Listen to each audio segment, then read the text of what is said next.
చదువుదాము చదివిద్దాము. ఇంగ్లీష్లో let's read అంటారు. ఈ చదువుదాము చదివిద్దాము యొక్క ముఖ్య ఉద్దేశం ఏంటంటే, నేను చిన్నపిల్లలు ఉన్నప్పుడు పలకలేక పడి మానేసిన వాళ్ళు చాలా మంది ఉన్నారు, బలపం లేక పడి మానేసిన వాళ్ళు చాలా మంది ఉన్నారు, పెన్నులు లేక మానేసిన వాళ్ళు ఉన్నాము. ఎగ్జామ్కి పోతే పేపర్ డబ్బులు లేక ఎగ్జామ్కి మానుకున్నాం. చిన్న చిన్న అవసరాలు, ఈ చిన్న అవసరాలే ఒక పిల్లల్ని రాకూడదు బడి పెట్టి నిలబెడుతుంది, రాకూడదు మానిపిస్తుంది. గవర్నమెంట్ తీసుకుంటుంది, కానీ మనకు అవసరమైనప్పుడు ఇవ్వదు కదా.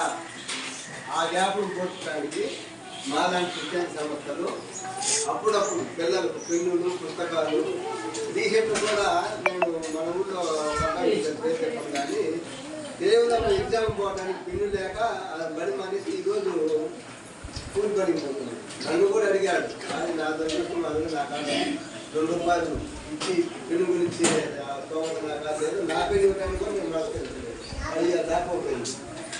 కాబట్టి ఆ గ్యాప్ను పోర్చడానికి దాపోవడం తగ్గించడానికి మేము చదువుకుందామని ప్రోగ్రాం పెట్టాము. ఈ ప్రోగ్రాంకు డబ్బులు మాకు ఎవరు ఇస్తారు? మేమంటే పని చేయము, కానీ ప్రోగ్రాం 10 ఇస్తారు.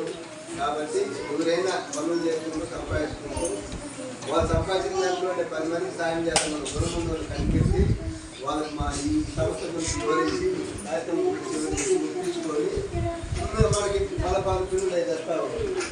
నేను వచ్చేసి ఈ రాజకొండ ఆంజనేయ అనే అతను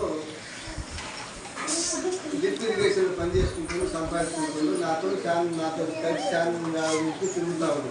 ఆయన అడిగాను, అంటే పలకల వరకు నేను ప్రొవైడ్ చేస్తానన్నా, మిగతా అవునా చూస్తాను, అది మిగతా నేను చూసుకుంటానని చెప్పేసి మన సభ్యుల డాక్టర్ గారు ఉన్నారు కదా, ఆయనకి పేరు చెప్తున్నాడు. మీకు చెప్తున్నా నవీన్ సార్, నాయక్ సార్, ఆయన వచ్చేసి ఈ పెన్నులకు మామూలుగా బలపాలకైతేనేమి, తర్వాత ఈ బ్యానర్కి అయితేనేమి, దానికి సంబంధించి ఆయన కూడా మనం కార్యక్రమం చేశారు. ఇద్దరు సాయంతో మనం ఇక్కడ కార్యక్రమం చేస్తా ఉన్నాము. ఇది ఎందుకు చేస్తున్నాము అంటే, మన జిల్లా కలెక్టర్ గారు ఉన్నారు కదా, దాన్ని అనిసారే కదా, ఆమె మన రాష్ట్రం కాదు తమిళను, అయినా మన రాష్ట్రంలో విద్యా వ్యవస్థను బలోపేతం చేయాలనేది ఆమె పథకాలు కోరే. కాబట్టి మన మేడం గారు ఉంది కదా, అంగన్వాడీ టీచర్, అది ఒక డిపార్ట్మెంట్. మనం ఈ బడికి రాకముందు మనకు పని ఇచ్చేది వాళ్ళే, ఈ బడికి రాకముందు మనకు ఇంటి పిప్పలు లాంటివి ఇచ్చేది వాళ్ళే. వాళ్ళతో కలిసి